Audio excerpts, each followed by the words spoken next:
guys, my name is Ruth Damali. I work as a secretary in a law firm. I love presenting and hosting. Okay, hello. My name is Juliet. I'm Tomriang Datir. People call me Juliet. That's my name actually. I'm a legal practitioner. Oh, hello. My name is Alali. I'm a lawyer. I work with co-chambers. Hello, I am Faith Jamtube Jonathan, a legal practitioner. Alright, my name is Moses Zena. I'm a legal practitioner. I work with KW Chambers. I'm married and I have a wonderful boy.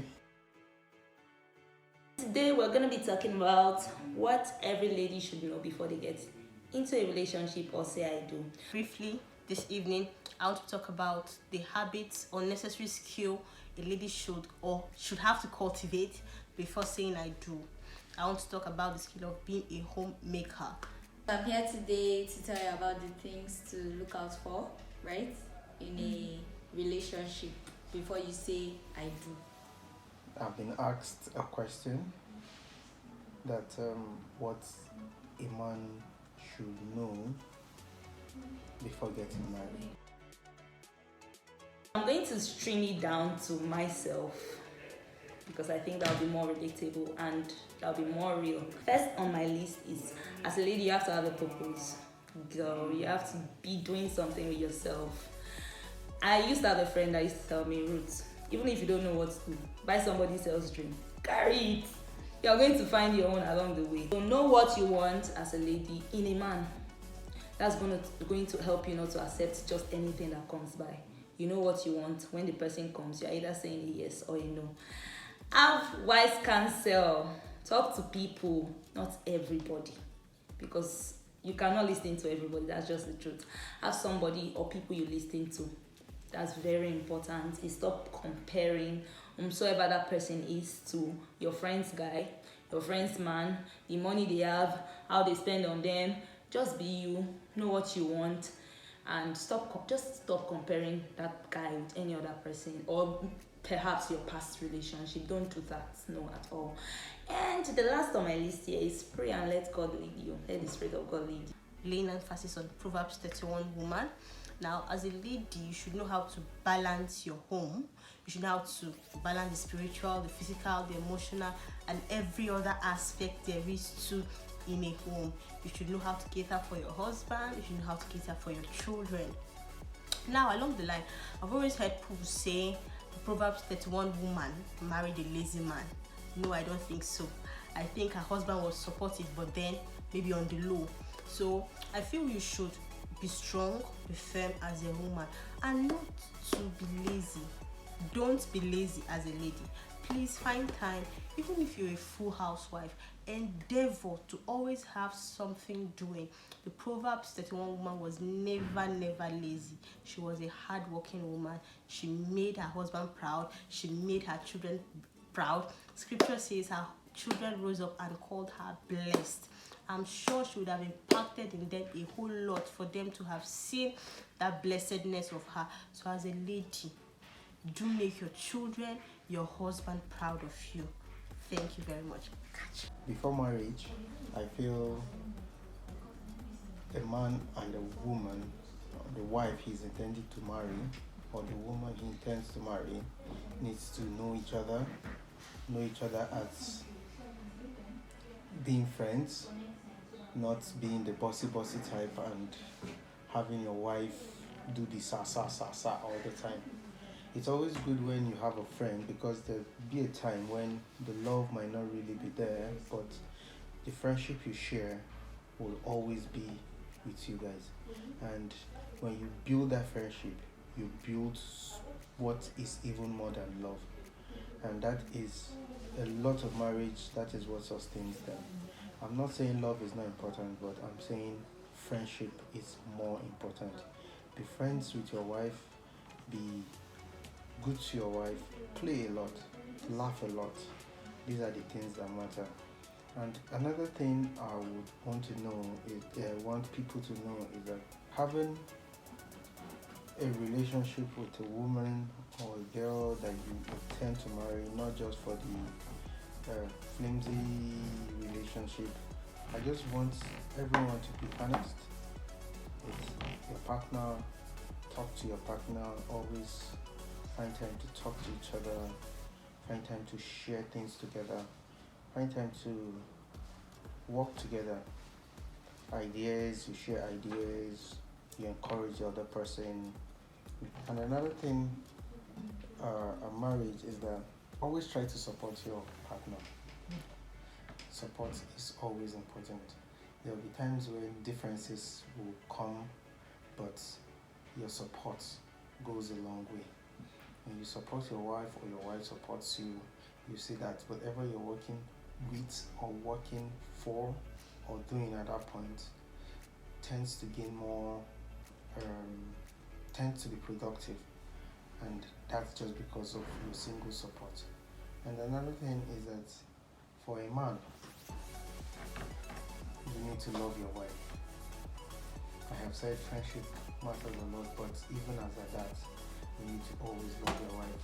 And it has been said already in Ephesians 5:25, where Christ said, husband should love your wife as he loves the church.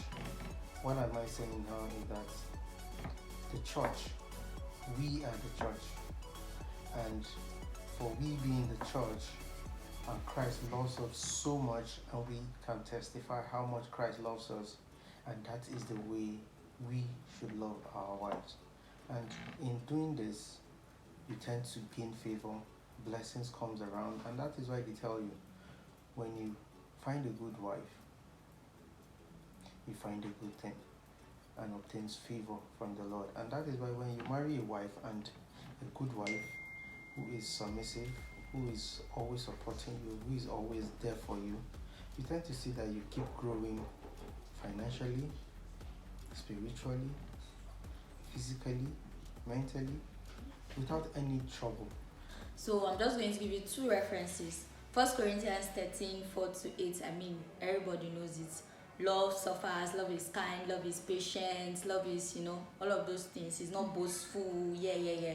So just go by that. Then secondly, Galatians 5:22-23. That's all the fruits of the spirit now. Love, joy. Just ensure that the person has all those characteristics of the fruit of the spirit, and you're good to go. Peace out.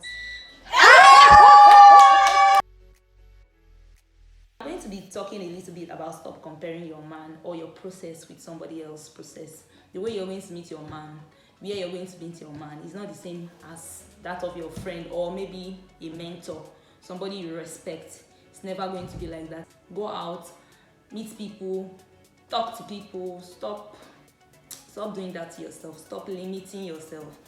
So I'm going to talk about Ruth in the Bible. We all know how Ruth's story started. And then along the line, when she lost her husband, she moved in with her mother-in-law, and then she finally met Boaz.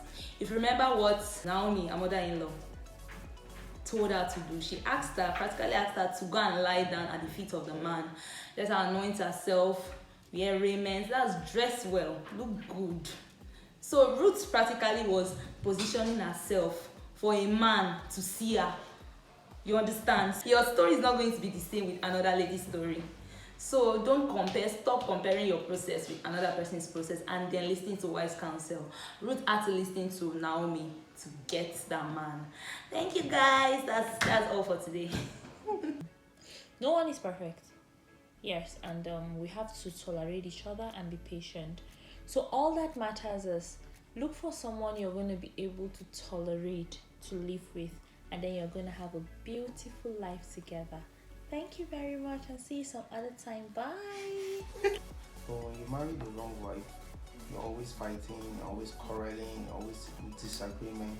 You tend to see that things fall apart. Even your family, your children start having issues you can't even control, because you are dealing with your problem, your wife is dealing with her problem, you're both dealing with so much problem, not even minding that the kids are there. But when you guys are together, you work in unity, you're always checking up for each other, checking up after each other.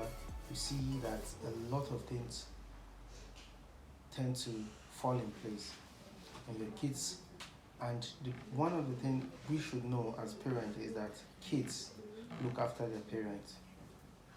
When you see where a father is always showing love to the mother is showing love to the father, you tend to see that those kind of children will grow up to always show love to their partner, and that is how it goes. But when you see where a parent is always fighting the wife and everybody, this child grows up and start either beating the wife, or they are always quarreling with the wife, always never agree with the wife or something, because that is what he or she learned. And it is always good to be a good example to our kids, to always raise them in the ways of the Lord. And that is one of the most important things, and that is one of the responsibility we have for children. And you always talk to them. Most times you don't have to beat your children all the time, because beating them may not really tell them what they have done, but sometimes you talk to them, and in talking to them, let them know what is right and what is wrong. And that is why there was a book I read when I was very much young. There was something I picked in that book which has always been with me, is that it says you cannot go wherever your kids go, but your words can. So just talk to them. They will end up going to places you cannot go to, or you've not gone to, and you cannot go with them, but your words will always go with them, and let that word go with them. Thank you.